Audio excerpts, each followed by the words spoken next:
नुआपड़ा जिला पड़ोशी राज्य छत्तीसगढ़ गरियाबंध एसपी निकटरे आत्मसमर्पण करिसेंती।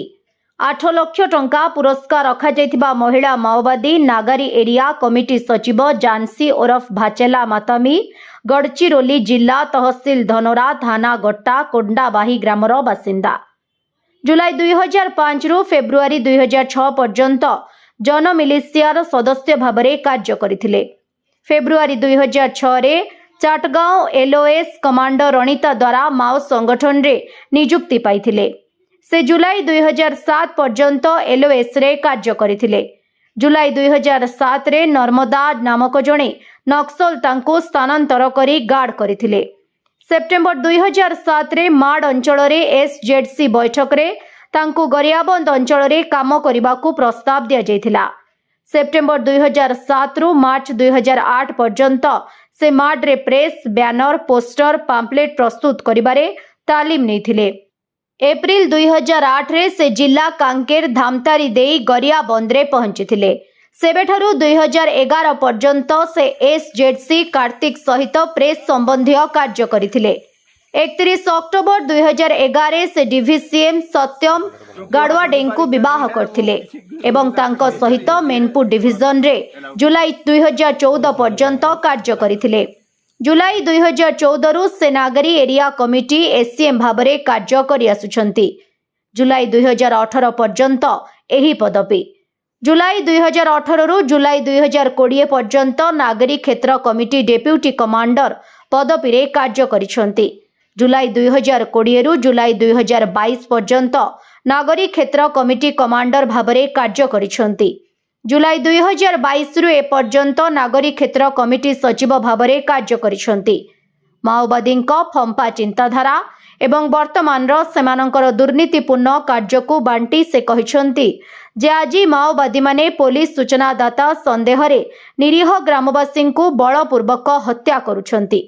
कौनसी कारण बिना राशन सामग्री पाई लोकंकु हैरान करुछंती।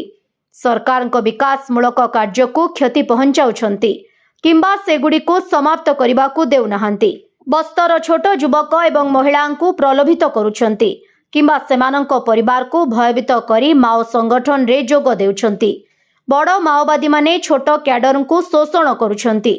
स्थानीय लोकंको सरकार विरुद्ध रे आंदोलन करने को उस्काउछंती एवं आजी माओ संगठन गुड़िक एहाकू कार्य रे नियोजित ठिकादार एवं पत्र ठिकादार ठारू बेआईन चांदा आदाय पई एक आधार करिसंती।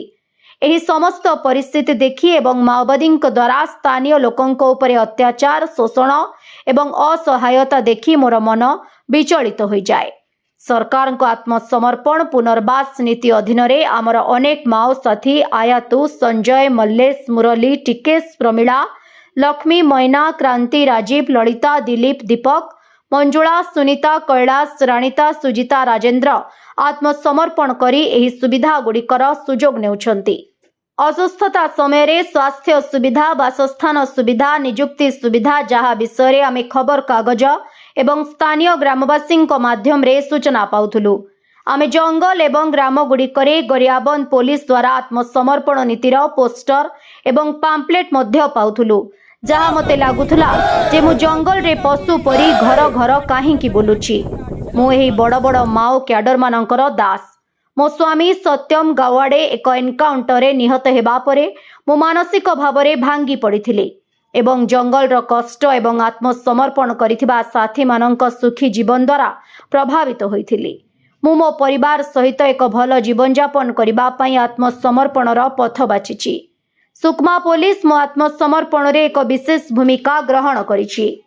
गरियाबंद में एक महिला नक्सली जिसका जानसी नाम है 8 लाख इनामी नक्सली है जो नगरी एरिया कमेटी के सचिव के रूप में कार्यरत थी।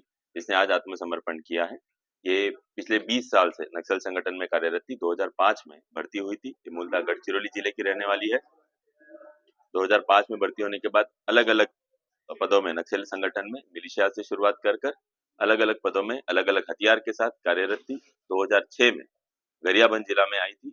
उसके बाद से यहाँ पिछले 20 साल से इसी क्षेत्र में इनका जो धमतरी गरियाबंद नुआपड़ा डिवीजन है उसमें कार्यरत थी और इससे पहले 303 हथियार लेकर चलती थी और उसके बाद एसएलआर हथियार जो अब फिलहाल में एसएलआर हथियार के साथ नगरी एरिया कमेटी के सचिव के रूप में कार्यरत थी, जिस पर कुल 8 लाख का इनाम शासन की जो आत्मसमर्पण और पुनर्वास नीति है उसके अंतर्गत घोषित किया गया। क्या मैसेज बच्चों में जो माओवादी उसको क्या संदेश क्या देना? इसमें यह संदेश रहेगा, जितने नक्सली इस क्षेत्र में अभी सक्रिय है, इस झांसी और अन्य जो इतने काडर है जिन्होंने उनके जो पुराने साथी थे उन्होंने आत्मसमर्पण किया है और खुशहाल जिंदगी जी रहे हैं। इस झांसी का भी आत्मसमर्पण करने का कारण यही था कि उसके साथियों की जिंदगी को, जैसे आपने देखा होगा टिकेश और परमिला जिससे पहले आत्मसमर्पण किए थे, उनकी शादी हुई, उसके बाद जो आत्मसमर्पण किए नक्सली वो एक नौकरी भी शासन के द्वारा दी गई है और उनको शासन के द्वारा दिया गया इनाम भी मिला है। तो उनकी खुशहाल जिंदगी देखकर झांसी के द्वारा आत्मसमर्पण किया गया है और इसको देखकर ही अन्य जो नक्सली जो अभी बचे हुए हैं, जो सक्रिय नक्सली है, वो लोग भी शासन की पुनर्वास और आत्मसमर्पण नीति का लाभ उठाए और आत्मसमर्पण करे। आपके द्वारा में जो मोबाइल नंबर है, अलग अलग जो सरेंडर नक्सली उनका भी मोबाइल नंबर है और हमारा भी वैयक्तिक जो नंबर है, जो नक्सली बच्चे हैं वो उस नंबर पर संपर्क कर ले या किसी भी थाना या किसी भी कैंप में जाकर आत्मसमर्पण कर ले। उनकी शासन की सभी योजनाओं का लाभ दिलाने का जिम्मेदारी हमारा है। सब एडिटर ऑल ओडिशा रो जगन्नाथ सागर को रिपोर्ट ओडिशा हाइलाइट समाचार। खबर दुनिया रे जोड़ी हेबा पाई सब्सक्राइब करंतु ओडिशा हाइलाइट समाचार को आउ दबे दियंतु बेल आइकन को सर्वप्रथमे खबर पाइबा पाई।